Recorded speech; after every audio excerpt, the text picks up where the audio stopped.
بسم اللہ الرحمن الرحیم حامداً و مصلیاً اما بعد۔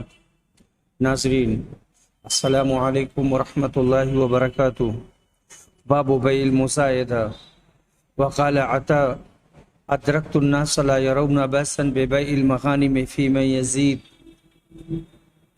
نیلام کے مسائل کا بیان۔ عطا بن ابی رباح کہتے ہیں کہ میں نے دیکھا لوگ مال غنیمت کے نیلام کرنے میں کوئی حرج محسوس نہیں کرتے تھے۔ جابر بن عبداللہ بیان کرتے ہیں کہ ایک شخص نے اپنا غلام اپنے مرنے کے بعد کی شرط کے ساتھ آزاد کر دیا، لیکن اتفاق سے وہ شخص مفلس ہو گیا تو نبی صلی اللہ علیہ وسلم نے اس کے غلام کو لے کر کہا، اسے مجھ سے کون خریدے گا؟ اس پر نعیم بن عبداللہ نے اسے اتنی قیمت پر خریدا اور آپ نے غلام ان کے حوالے کر دیا۔ نعیم بن عبداللہ نے 800 درہم کا خریدا تھا۔ جب نبی صلی اللہ علیہ وسلم نے فرمایا ان کو کون خریدتا ہے تو یہ نیلام ہی ہوا، اور اسماعیلی کا اعتراض دفع ہو گیا کہ حدیث سے نیلام ثابت نہیں ہوتا، کیونکہ اس میں یہ نہیں ہے کہ لوگوں نے مول بڑھانا شروع کیا اور مدبر کی بیع کا جواز نکلا۔ امام شافعی اور امام احمد بن حنبل کا بھی یہی قول ہے، لیکن امام ابو حنیفہ اور امام مالک کے نزدیک مدبر کی بیع درست نہیں ہے، لیکن صحیح بات یہی ہے کہ مدبر کو بیچ سکتے ہیں۔ چونکہ پچھلے باب میں بھاؤ پر بھاؤ بڑھانے سے ممانعت گزر چکی ہے، لہذا مصنف نے چاہا کہ حرمت کی وضاحت کی جائے، اور میں اس سے پہلے باب میں وضاحت کر چکا ہوں۔ یہاں امام بخاری نے نیلام کا بیان شروع فرمایا اور اس کا جواز ثابت کیا، اور اس بیع کے بارے میں حضرت انس سے ایک اور حدیث بھی مروی ہے کہ نبی اکرم نے ایک پرانا ٹاٹ اور ایک پیالہ نیلام کیا۔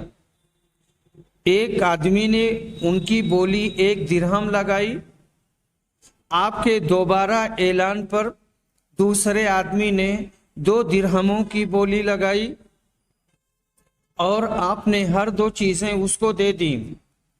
امام بخاری نے یہاں اشارہ فرمایا ہے کہ مسند بزار میں سفیان بن وہب کی روایت سے جو حدیث موجود ہے جس میں نیلام کی بیع سے ممانعت وارد ہے، وہ حدیث ضعیف ہے۔ اس کی سند میں ابن لہیہ ہے جو ضعیف ہے۔ حضرت عطا بن ابی رباح مشہور ترین تابعی ہیں، کنیت ابو محمد ہے، جلیل القدر فقیہ ہیں، آخر عمر میں نابینا ہو گئے تھے۔ امام اوزاعی کا قول ہے کہ ان کی وفات کے وقت ہر شخص کی زبان پر ان کا ذکر خیر تھا اور سبھی لوگ ان سے خوش تھے۔ امام احمد بن حنبل نے فرمایا کہ اللہ نے علم کے خزانوں کا مالک عطا بن ابی رباح کو بنایا جو حبشی تھے۔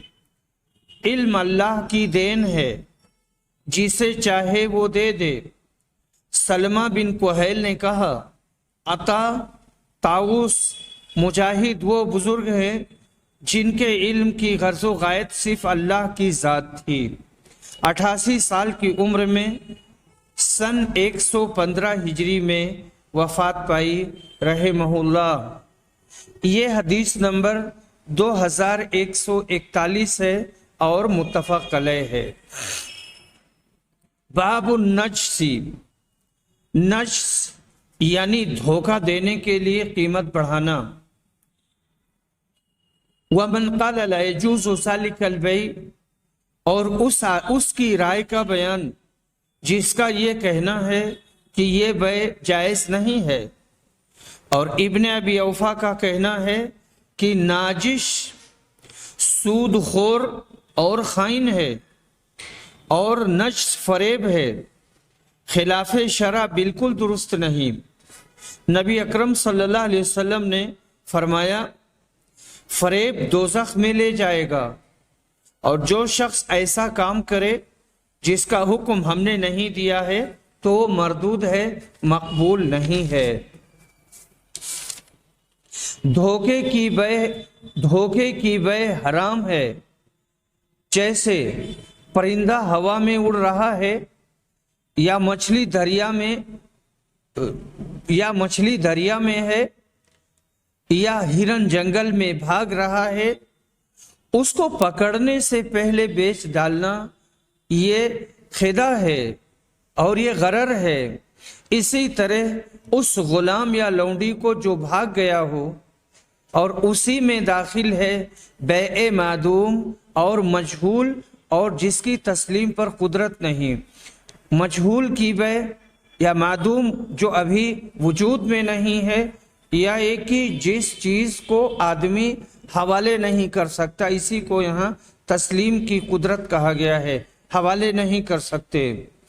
اور حبل الحبلہ کی بیع جاہلیت میں مروج تھی، اس کی تفسیر خود حدیث میں آ رہی ہے۔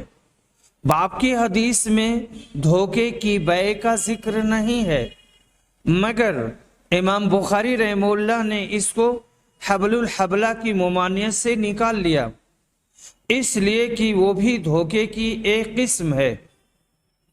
ممکن ہے کہ اونٹنی نہ جنے یا اس کا جو بچہ پیدا ہو وہ نہ جنے، اور شاید امام بخاری نے اس حدیث کی طرف اشارہ کیا جس کو امام احمد نے ابن مسعود اور ابن عمر سے، اور مسلم نے ابو ہریرہ سے، اور ابن ماجہ نے ابن عباس سے، اور طبرانی نے سہل سے روایت کیا ہے۔ اس میں صاف یہ ہے کہ نبی اکرم نے دھوکے کی بیع سے منع فرمایا۔ بعض نے حبل الحبلہ کی تفسیر یہ کی ہے کہ کسی اونٹنی کے حمل کو فی الحال بیچ ڈالے، مثلا یوں کہے کہ اس اونٹنی کے پیٹ میں جو بچہ ہے اس کے پیٹ کے بچہ کو میں نے تیرے ہاتھ بیچا، یہ بھی منع ہے، اس لیے کہ وہ معدوم اور مجہول کی بیع ہے اور بیع غرر یعنی دھوکہ کی بیع میں داخل ہے۔ حدیث نمبر 2142 متفق علیہ۔ عبداللہ بن عمر رضی اللہ عنہما نے نبی اکرم صلی اللہ علیہ وسلم سے روایت کیا ہے، آپ نے فرمایا کہ بھاؤ بڑھانا، دھوکہ دینے کے لیے بھاؤ بڑھانا حرام ہے اور منع ہے۔ نجش خاص طور پر شکار کو بھڑکانے کے معنی میں آتا ہے۔ یہاں ایک خاص مفہوم شرعی کے تحت یہ مستعمل ہوا ہے، وہ مفہوم یہ کہ کچھ تاجر اپنے غلط بولنے والے ایجنٹ مقرر کر دیتے ہیں، جن کا کام یہی ہوتا ہے کہ ہر ممکن صورت میں خریدنے والوں کو دھوکہ دے کر زیادہ قیمت وصول کرائیں۔ ایسے ایجنٹ بعض دفعہ گاہک کی موجودگی میں اس چیز کا دام بڑھا کر خریدار بنتے ہیں، حالانکہ وہ خریدار نہیں ہوتے ہیں۔ گاہک دھوکہ میں آ کر بڑھے ہوئے داموں پر وہ چیز خرید لیتا ہے۔ الغرض بیع میں دھوکہ فریب جملہ صورتیں سخت ترین گناہ کبیرہ کا درجہ رکھتی ہیں، شریعت نے سختی سے ان کو روکا ہے اور منع کیا ہے۔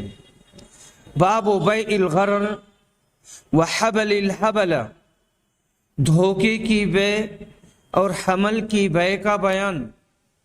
حدیث نمبر 2143، حضرت عبداللہ بن عمر روایت کرتے ہیں کہ رسول صلی اللہ علیہ وسلم نے حبل الحبلہ کی بیع سے منع کیا ہے، یعنی حمل کی بیع سے۔ اس بیع کا طریقہ جاہلیت میں رائج تھا۔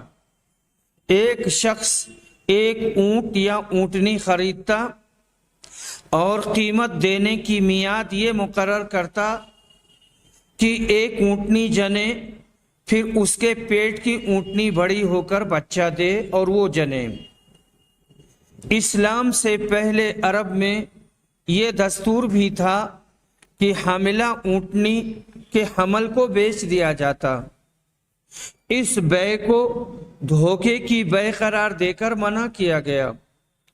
حدیث بالا کا یہ مطلب بھی بیان کیا گیا ہے کہ کسی قرض وغیرہ کی مدت، حاملہ اونٹنی کے حمل کے پیدا ہونے، پھر اس پر پیدا ہونے والی اونٹنی کے بچہ جننے کی مدت مقرر کی جاتی تھی۔ یہ بھی ایک دھوکے کی بیع تھی، اس لیے اس سے بھی منع کیا گیا۔ باب بیع الملامسہ، بیع ملامسہ کا بیان۔ انس رضی اللہ عنہ کہتے ہیں کہ نبی صلی اللہ علیہ وسلم نے اس سے منع کیا ہے۔ حدیث نمبر 2144 متفق علیہ۔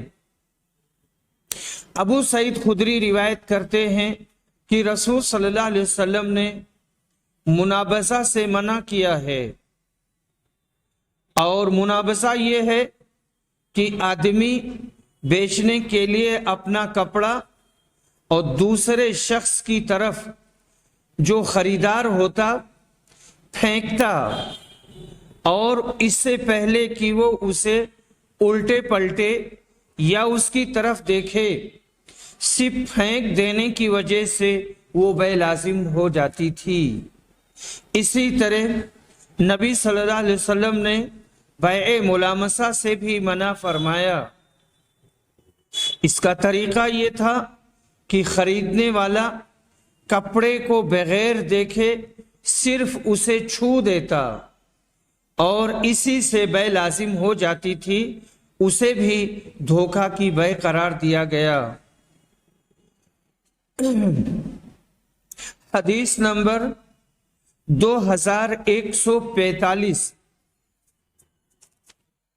ابو ہریرہ رضی اللہ عنہ روایت کرتے ہیں کہ 2 طرح کے لباس پہننے منع ہیں۔ کوئی آدمی ایک ہی کپڑے میں گوٹ مار کر بیٹھے، پھر اسے موڑھے پر اٹھا کر ڈال لے اور شرمگاہ کھل جائے۔ اور 2 طرح کی بیع سے منع کیا، ایک بیع ملامسہ سے اور دوسری بیع منابزہ سے۔ اس روایت میں دوسرے لباس کا ذکر نہیں کیا، وہ اشتمال سما ہے، اور یہ پیچھے اس کا بیان گزر چکا ہے۔ ایک ہی کپڑا سارے بدن پر اس طرح لپیٹ لینا کہ ہاتھ وغیرہ کچھ باہر نہ نکل سکے، یہی ہے سما۔ نسائی کی روایت میں بیع ملامسہ کی تفسیر یوں مذکور ہے کہ ایک آدمی دوسرے سے کہے، میں اپنا کپڑا تیرے کپڑے کے عوض بیچتا ہوں، اور کوئی دوسرے کا کپڑا نہ دیکھے، صرف چھوئے۔ اور بیع منابزہ یہ ہے کہ مشتری اور بائع میں یہ ٹھہرے، یعنی اس بات پر اتفاق کریں کہ جو میرے پاس ہے وہ میں تمہاری طرف پھینک دوں گا، اور جو تمہارے پاس ہے وہ میری طرف پھینک دے، بس اسی شرط پر بیع ہو جائے، اور کسی کو معلوم نہ ہو کہ دوسرے کے پاس کتنا اور کیا ہے۔ تو یہ ملامسہ اور منابزہ کی یہ بیع شریعت نے جائز نہیں رکھا ہے۔ باب بیع المنابزہ، وقال انس نہى النبی صلی اللہ علیہ وسلم عنہ۔ بیع منابزہ کا بیان، اور انس نے کہا کہ نبی صلی اللہ علیہ وسلم نے اس سے منع کیا ہے۔ حدیث نمبر 2146 متفق علیہ۔ ابو ہریرہ رضی اللہ عنہ بیان کرتے ہیں کہ رسول صلی اللہ علیہ وسلم نے بیع ملامسہ اور بیع منابضہ سے منع فرمایا ہے۔ حدیث نمبر 2147، ابو سعید خدری روایت کرتے ہیں کہ نبی صلی اللہ علیہ وسلم نے 2 طرح کے لباس سے منع فرمایا اور 2 طرح کی بیع سے، بیع ملامسہ اور بیع منابضہ۔ باب النہی للبائع اللہ یحفل الابل والبقر والغنم وکل محفل، اونٹ یا بکری یا گائے کے تھن میں دودھ جمع کر کے رکھنا منع ہے، اسی طرح ہر جاندار کے تھن میں، تاکہ دیکھنے والا زیادہ دودھ دینے والا جانور سمجھ کر اسے قیمت بڑھا کر کے زیادہ پیسہ دے کر کے خرید لے۔ مسرات وہ جانور ہے جس کا دودھ تھن میں روک لیا گیا ہو، اس میں جمع کرنے کے لیے اور کئی دن تک اسے نکالا نہ گیا ہو۔ لفظ تسریہ اصل میں پانی روکنے کے معنی میں بولا جاتا ہے، اسی سے یہ استعمال ہے سریت الماء، میں نے پانی روک دیا۔ حدیث نمبر 2148، متفق علیہ، ابو ہریرہ رضی اللہ عنہ روایت کرتے ہیں کہ نبی صلی اللہ علیہ وسلم نے فرمایا، بیچنے کے لیے اونٹنی اور بکری کے تھنوں میں دودھ کو روک کر نہ رکھو۔ اگر کسی نے دھوکہ میں آ کر کوئی ایسا جانور خرید لیا تو اسے دوہنے کے بعد دونوں اختیارات ہیں، چاہے تو جانور کو رکھ لے اور چاہے تو وہ واپس کر دے، اور 1 سا کھجور اس کے ساتھ دودھ کے بدلے میں دے۔ ابو صالح، مجاہد، ولید بن رباح اور موسیٰ بن یسار سے بواسطہ ابو ہریرہ نبی اکرم صلی اللہ علیہ وسلم سے روایت ہے، اور وہ 1 سا کی ہے، 1 سا کھجور دیں گے۔ بعض راویوں نے ابن سیرین سے 1 سا غلہ کی روایت کی ہے، اور یہ کہ خریدار کو 3 دن کا اختیار ہوگا۔ اگرچہ بعض دوسرے راویوں نے ابن سیرین ہی سے 1 سا کھجور کی بھی روایت کی ہے، لیکن 3 دن کے اختیار کا ذکر نہیں کیا، اور تاوان میں کھجور دینے والی روایت ہی زیادہ ہیں۔ حدیث نمبر 2149، متفق علیہ، حضرت عبداللہ بن مسعود روایت کرتے ہیں کہ جس نے ایسی بکری خریدی جس کا دودھ اس کے تھن میں روک دیا گیا تھا